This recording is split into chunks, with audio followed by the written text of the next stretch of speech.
Bom dia!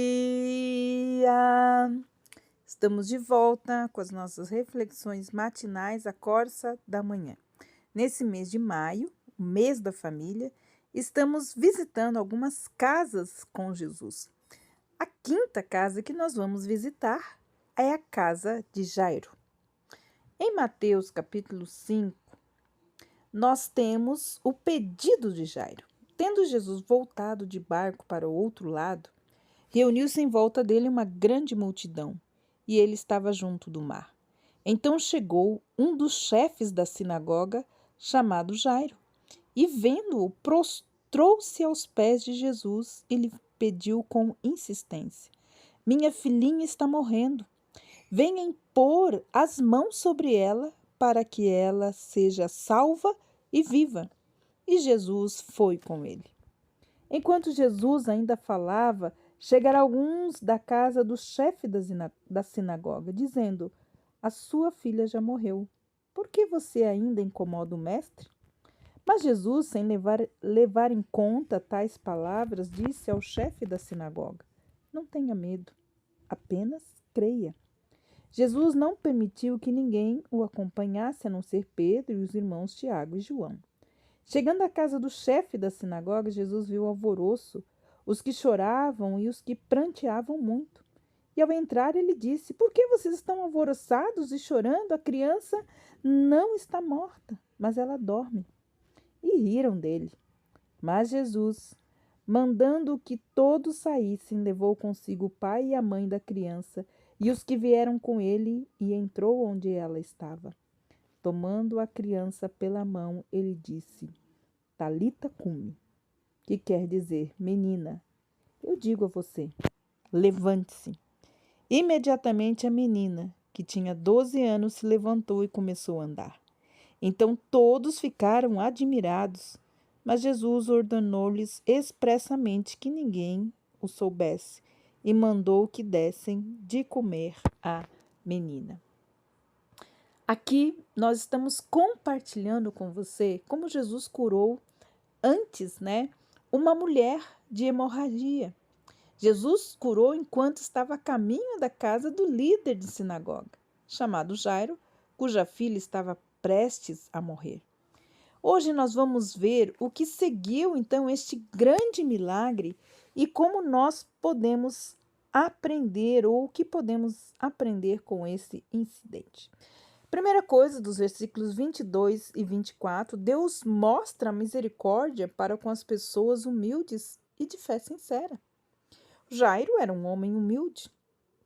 Estou certo de que Jairo encontrou muita dificuldade para chegar a Jesus, pois ele era um líder da sinagoga e as sinagogas eram praticamente fechadas para Jesus por causa de suas atividades no sábado e por sua oposição aos fariseus. Este homem que vem a Jesus mostra que ele tinha um coração humilde. Ele caiu aos pés de Jesus. Jairo era um homem de autoridade, mas ele reconheceu a autoridade maior, que era de Jesus. Ele tinha uma fé sincera. Ao contrário do centurião que tinha fé para acreditar que se Jesus dissesse apenas uma palavra de cura, era suficiente para curar seu criado que estava em casa, Jairo pediu para Jesus para entrar em sua casa. Mas, embora Cristo aplauda uma grande fé, ele não desanima ou rejeita uma fé fraca desde que ela seja sincera. Portanto, peça a visita de Deus em todos os seus problemas. Peça a Jesus que entre em sua casa. É claro que isso não significa que Deus sempre mudará as circunstâncias, mas a maioria das vezes ele vai nos mudar no meio das circunstâncias. Para Deus, nunca é cedo demais, como nunca é tarde demais. Nos versículos 5, de 35 a 37, nós entendemos isso. Nada está além do controle de Deus. Assim que Jesus despediu aquela mulher que vivera 12 anos com hemorragia, mensageiros vieram da casa de Jairo e eles disseram: Não incomode mais o mestre. Era tarde demais. Nada poderia ser feito. A vida da criança tinha ido.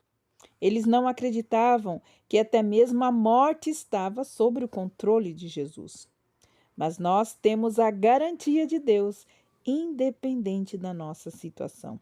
Observe as palavras de Jesus para Jairo: não temas, crê somente e ela será curada. Não deixe que o medo desse a levantar contra a sua fé em Deus. Em vez disso, lembre-se que você tem a garantia de Deus que Ele trabalha no seu tempo e o seu tempo é perfeito. É preciso, muitas vezes, ver as coisas de maneira diferente. Os versículos 38 e 42 nos falam a respeito disso. Deus vê as coisas de forma diferente das nossas. Podemos ver as coisas do ponto de vista de Deus. Naquela época era um costume contratar as carpideiras para lamentar a morte do indivíduo. Havia um frenesi terrível nisso. Elas teriam, na verdade, que rasgar as suas roupas, arrancar os cabelos e chorar com gritos altos e uivos. Pare todo esse barulho, disse Jesus. Ela não está morta, mas ela dorme. Imediatamente o clima mudou de tristeza. De mestre sábio, Jesus passou a ser considerado como um tolo e ignorante.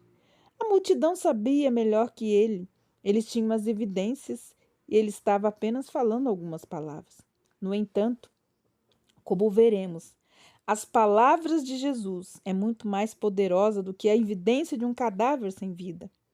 Jairo foi desafiado a ver de forma diferente. Nem mesmo os seus discípulos acreditavam. Jesus chamou apenas 3 deles para atuar como testemunhas. Nós sabemos o que aconteceu em seguida. A menina morta foi trazida de volta à vida.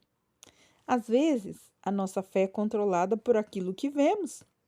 Conhecer melhor do que Deus, que está no cerne de nossa natureza pecaminosa. Nós sempre encontramos evidências para provar que estamos certos, mesmo quando estamos errados. Porque não podemos saber o futuro normalmente, prevemos o futuro com base na experiência do nosso passado. Muitas vezes nós não permitimos a possibilidade de que Deus vai mudar o curso das nossas circunstâncias presentes, porque estamos olhando para o nosso passado. Para concluir, nós somos chamados para coisas melhores. Jesus tem o poder de mudar qualquer coisa que esteja fora da nossa vontade, dos nossos olhos e também das nossas circunstâncias.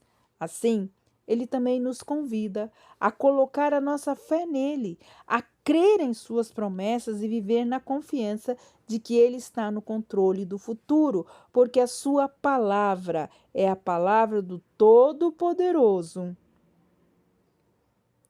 Muitos vão nos desencorajar a fazê-lo, mas só a voz do Senhor que nós precisamos ouvir acima do barulho da desesperança desse mundo. Que Deus abençoe você. Chame Jesus para entrar na sua casa, pois Ele vê, Ele sabe e Ele tem o controle de todas as coisas que você não tem e a sua família não tem. Que Deus abençoe você e até amanhã com as nossas reflexões matinais à Corsa da Manhã.